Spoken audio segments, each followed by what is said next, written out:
Assalamualaikum warahmatullahi wabarakatuh. Salatu wassalamu alaika ya sayyidi Rasulullah wa bidzikallati hilati adrikni. Hadirin yang dimulakan Allah Subhanahu wa taala. Kita akan menjawab lagi pertanyaan daripada saudara kita. Mas, apa sebenarnya Muhammad awal itu? Saya penasaran dari dulu. Yang dimaksud Muhammad awal itu apa? Kemudian banyak yang mengatakan bahwa Muhammad awal inilah sebenar-benarnya rahasia daripada batin Ahmad. Saya akan jawab dan benarkan itu. Saya membenarkan menurut pahaman saya.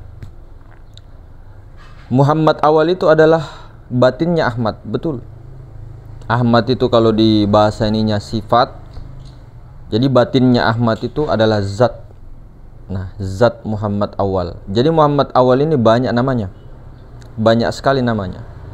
Ketahuilah hadirin yang bukan Allah Subhanahu wa taala, nama lain Allah, nama zohir Allah juga itu adalah Muhammad. Nama zohir Allah itu adalah Muhammad. Makanya Muhammad awal itu adalah nur zatullah, nur ilahiyah. Bukan kita mengatakan Nur Muhammad Tuhan. Ini Muhammad awal yang kita maksud. Muhammad awal itu zat, nur ilahi, maha suci, meliputi segala sesuatu. Berarti Muhammad awal ini Tuhan, Mas. Muhammad awal itu nur Tuhan, tajallinya. Kalau Tuhan sebenar-benarnya itu kunhizat Rabbul Izzati, yang tidak bisa disebut, yang tidak bisa dijangkau, yang tidak bisa dipatrikan dalam hati di apapun, tidak bisa. Jadi harus betul-betul melebur kepada sir, biar sir itu sendiri, Muhammad awal itu atau Nur Zatullah itu yang mengetahuinya dengan sebenar-benarnya. Jadi ketika banyak pendapat ulama mengatakan bahwa Muhammad awal itu batinnya Ahmad, itu betul. Betul. Jadi batinnya Ahmad, batinnya. Jadi Muhammad awal itu zat pada Allah. Zat pada Allah, sir pada kita. Nah, jadi Muhammad awal itu zat pada Allah, sir pada kita. Muhammad akhir sifat pada Allah. Sifat pada Allah, nyawa pada kita. Muhammad batin, asma pada Allah, hati, kolbu pada kita. Muhammad zohir, af'al pada Allah, tubuh pada kita. Jadi mazhar zat sifat asma af'al kenyataannya di sini semua. Zat sifat asma af'al kenyataan mazharnya zat sifat asma af'alnya Allah itu di sini. Muhammad awal, Muhammad akhir, Muhammad zohir, Muhammad batin di sini. Nah, jadi sebenarnya hadirin semulakan,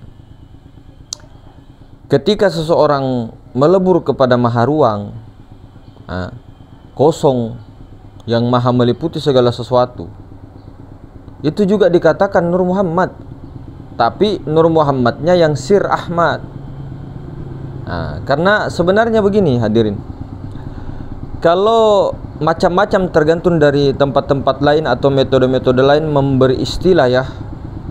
Kalau martabat 7 di tempat kita, martabat 1, 2, 3, 4, 5, 6 sampai 7 itu semua dikatakan Nur Muhammad. Nur Muhammad. Cuma kalau pembagian kodim dan muhaddasnya 3 kodim, 4 muhaddas. Bukan berarti banyak sekali kodim. Berarti kalau 3 kodim Allah berpecah-pecah dong. Bukan begitu. Martabatnya kodim yang martabat 1 sampai 3 Nur Ilahiyah. Kalau bahasa simpelnya Nur Muhammad martabat 4 sampai 7. Itu bahasa agak-agak lumayan ininya. Nah, ini kalau ininya dalam segi bahasa di dalam kitab-kitab yang dulu, kalau di keyakinan kita Muhammad Nur Muhammad, dan Muhammad ini termasuk nama zahirnya Allah Ta'ala. Bukan Allah Muhammad, Muhammad Allah. Bukan begitu, dengar dulu. Dengar dulu, santai. Bukan kita menuhankan Nabi Muhammad sallallahu alaihi wasallam. Santai dulu, santai. Jadi Muhammad awal itu istilah nama. Itu juga kan nama rahasia. Nama rahasianya Allah termasuk Muhammad itu. Ahmad termasuk juga. Ahid termasuk juga. Macam-macam, banyak. Jadi istilahnya memang, ya memang nur ilahi itulah, nur zatullah itulah, Muhammad awal itulah sir yang kosong itu. Nah, cuma kalau di kita, kita mengatakan kalau yang kosong yang pada diri itu, itu adalah Ruh Kudus. Ruh Kudus. Kalau di sini, ketika kosong yang sekosong-kosongnya yang di sini, yang meliputi di sini, nah itu Maha Suci, Nur Zat. Itu belum yang sebenar-benarnya. Ketika dihilangkan semuanya, sesuatu baik itu Nur Muhammad kan, Nur Ahmad kan, Nur Ilahi kah, semua hilangkan semuanya. Itu barulah Allah Ta'ala yang sebenarnya. Jadi Allah Ta'ala itu yang sebenar-benarnya. Kunhizat itu bukan sesuatu, bukan nur, bukan apa, bukan. Tidak bisa disebut. Jadi ketika perhentian sudah melebur ke situ, putus ma'rifat. Setelah putus ma'rifat ke situ, kesempurnaan dari ma'rifat itu tanazzul. Rata-rata semua para wali dulu, bahkan di perkataannya Syekh Yusuf Tuanta Al-Makassari Al-Bantani, beliau itu selalu ya, at-tariqatul Muhammadiyah, tariqatul Muhammadiyah, tariqatul Muhammadiyah. Kemudian dari kakek nenek kita, kakek sepupu-sepupu kita, di mana tidak mengajarkan Nur Muhammad. Semua mengajarkan Nur Muhammad. Di tempat kita, lingkungan kita, coba ingat-ingat kembali. Kakek kita, nenek kita minum kopi, semuanya dipandangi dulu Nur Muhammad baru diminum. Dipandangi dulu air baru mandi Nur Muhammad. Tidak dia sebut. Bahkan dia mengajari cucunya untuk membuat suatu mantra tapi di situ ada Nur Muhammadnya. Ada Nur Muhammadnya. Paling tidak simpelnya kan, kamu dari Nur Muhammad, saya dari Nur Muhammad. Saya diliputi Nur Muhammad baru minum. Paling tidak simpelnya begitu. Rata-rata orang tua kita di kampung begitu. Nah, ada juga orang tua yang langsung memahamkan sekosong-kosongnya Nur Ilahi. Ada juga tertahan di Nur Muhammad. Nah, Nur Muhammad ini adalah dasar, pondasi. Namun dia juga puncak. Puncak dia, Nur Muhammad tuh. Ini beberapa generasi begini terus. Tidak tahu kalau yang lain, wallahu alam bisawab. Nah, ini generasi-generasi selalu turun temurun. Sampai kita punya nanti anak, kalau bahasanya haram, bukan haram terlalu keras. Jangan sampailah anak kita, cucu kita tidak mengamalkan Nur Muhammad ini. Musyahadakan Nur Muhammad. Kepada makanan semuanya mazharnya semua, pokoknya Nur Muhammad. Yang sholat siapa? Nur Muhammad. Yang mandi siapa? Nur Muhammad. Yang makan Nur Muhammad. Yang dimakan Nur Muhammad. Nah, itu digaungkan itu. Siapa yang musyahadakan Nur Muhammad kan sama hakikatnya kepada Allah Ta'ala. Karena Nur Muhammad ini dari mana? Dari Nur Zat. Nur Zat dari mana? Dari Allah Ta'ala. Cuma syuhudnya itu tembus pandang. Bukan hanya tertahan di bentuk-bentuk saja. Tembus pandang sampai ke kosong, sampai yang bukan sesuatu, sampai ke Allah Ta'ala.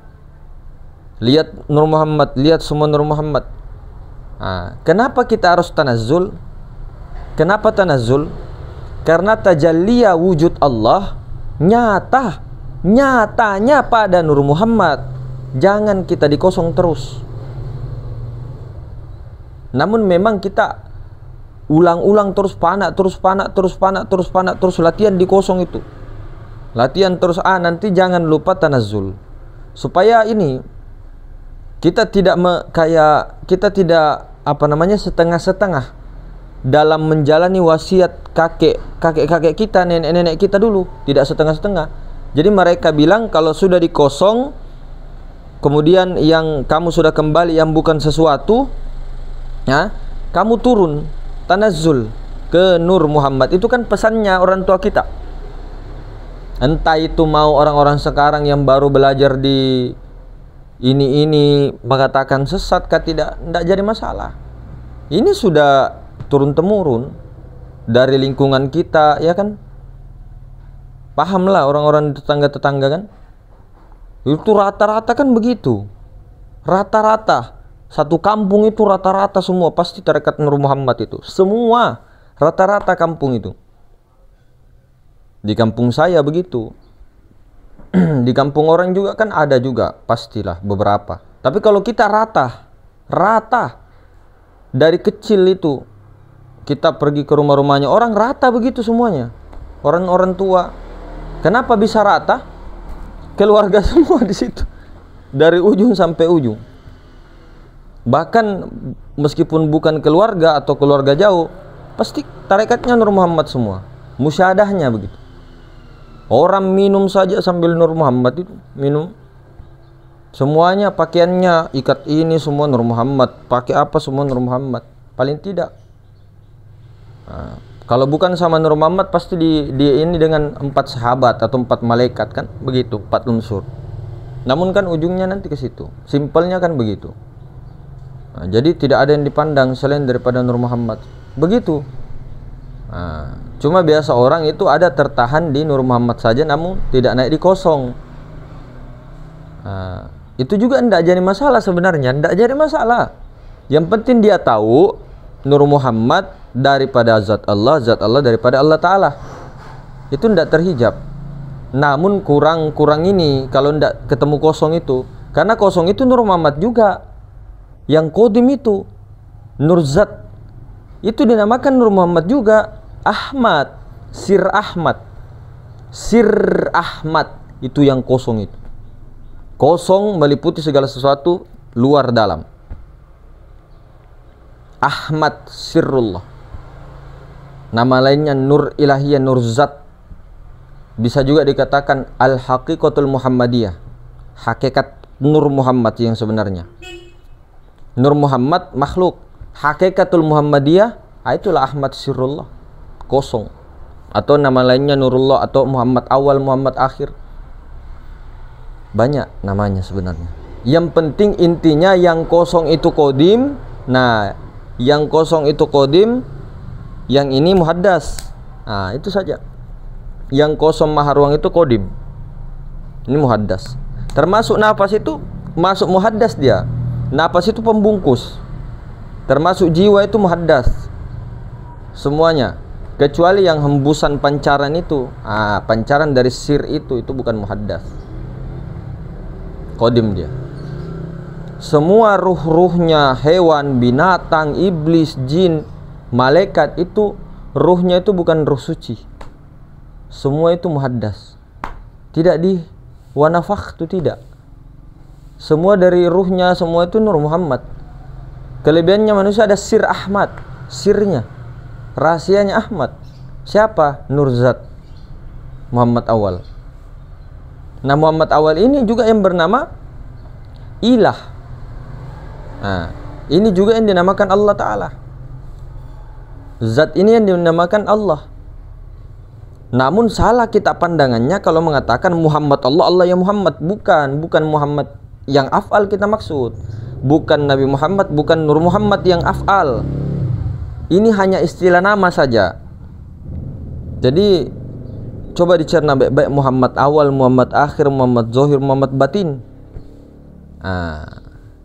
Inilah huwal awwalu, huwal akhiru, huwal zahiru, huwal batin. Awal, akhir, zahir, batin. Nah, itu. Jadi zat sifat asma af'al itu tak terpisahkan. Satu kesatuan esah. Jadi itu bagi kami, jadi setelah dikosong-kosongnya Maha Suci meliputi segala sesuatu, lebur di situ, diam sediam-diamnya, putus, nanti tanazzul. Tanazzul. Itu kalau di sini. Dari sejak dulu ya, sering diulang-ulang sejak sampai seterusnya. Jadi kalau ada pemahaman lain ya silahkan, mau bertahan di sekosong-kosongnya terus di situ aja ndak jadi masalah. Tapi tanazzulnya itu kan begini, nah ketika dia membaca salawat, otomatis dia musyahadahnya ke Nur Muhammad. Allahumma shalli ala sayyidina Muhammad, assalatu wassalamu alaika ya sayyidi Rasulullah. Nah ketika berzikir nanti otomatis ke sir itu, ke maha ruang, maha suci. Allahu ya Allah, Allah, Allah, la ilaha illallah, la ilaha illallah, la ilaha illallah, tembus ke sir, ke maha ruang. Tidak perlu dibayang-bayangkan maha ruang, dirasa-rasakan bagaimana caranya menghadirkan rasa. Rasakan saja ini yang maha suci meliputi segala sesuatu, ya Allah ya Karim. Rasakan saja, Anda hilang. Kita yang selalu menghijab maha ruang kita, karena kita pakai ini. Makanya ada wasilah itulah Nur Muhammad Rasulullah. Rasa, pakai rasa. Rasa itulah yang mampu menyaksikan Allah.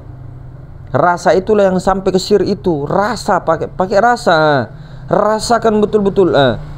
Nah, kalau sudah rasakan itu, terjun ke situ, fana di situ, tidak ada lagi rasa. Maksudnya tidak ada lagi rasa. Secara syariat kita yang rasa, namun rasanya Allah. Kesadaran Allah. Nah, itu yang dimaksud tidak ada rasa. Ini kan tidak ada rasa. Rasa angin bukan itu, tidak ada rasanya. Mau dirasakan kayak dimakan begini, tidak ada rasa. Angin cuman masuk, lidah digini-gini kan, tidak ada rasanya. Tidak ada.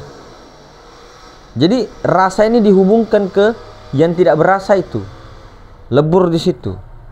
Setelah itu tanazzul kemana-mana, Nur Muhammad sambil makan, Nur Muhammad sambil apa, Nur Muhammad, perbanyak salawat, perbanyak istighfar, salawat dan sebagainya. Terus kepada sambil itu. Nah kemudian ketika berzikir, barulah ke situ, ke maha ruang, maha suci meliputi segala sesuatu itu. Ya. Jadi hadirin yang dimuliakan Allah Subhanahu wa taala, ikhtilaf, pendapat-pendapat, khilafiyah, berbeda-beda paham, ya tarekat juga berbeda-beda. Adapun istilah juga, kalau masih bingung jangan diikuti. Ya, intinya tahu qadim, tahu muhaddas, sudah selesai. Tahu qadim, tahu muhaddas, udah itu aja. Kalau kita terlalu pusing nanti banyak ini. Kecuali orang-orang yang diberikan Allah Subhanahu wa taala kepahaman, ya silahkan bisa diambil istilahnya. Kemudian kita juga menjawab sesuai dengan porsi. Artinya sesuai dengan jawaban yang kita keluarkan secara syariat. Jawaban yang kita keluarkan itu kadang berbeda-beda setiap pertanyaan orang yang sama pertanyaannya. Misal si A nanya, pertanyaannya sama, B sama, C sama, tapi orangnya beda, jawabannya beda. Kok bisa begitu, Mas? Iya, harus bisa disesuaikan, diraci. Praktek saya apa, Mas, bagusnya? Oh, kamu ini pelajaran ke-6 aja. Oh, kamu 1 aja. Oh, kamu terserah, kamu ulangi ya sampai 5 hari. Oh, kamu 100 hari ya, kamu terserah aja. Padahal sama, istilah juga begitu dan sebagainya. Baginda Nabi Shallallahu Alaihi Wasallam juga begitu kepada sahabat-sahabatnya beliau, tidak sama. Apa amalan yang paling abdul ya Rasulullah? Rasulullah katakan zikir. Yang satu nanya, apa yang paling abdul ya Rasulullah? Rasulullah katakan jihad. Apa yang paling abdul ya Rasulullah? Rasulullah katakan solat di tengah malam yang dingin. Macam-macam, tergantung orangnya. Itulah makanya gunanya tahqiq. Ditahqiq begitu. Jadi mungkin begitu hadirin semuanya Allah Subhanahu wa taala. Mudah-mudahan dipahamkan semua dalam istiqomah dalam amal ma'rifat, dalam rahmatnya Allah Subhanahu wa taala. Assalamualaikum warahmatullahi wabarakatuh.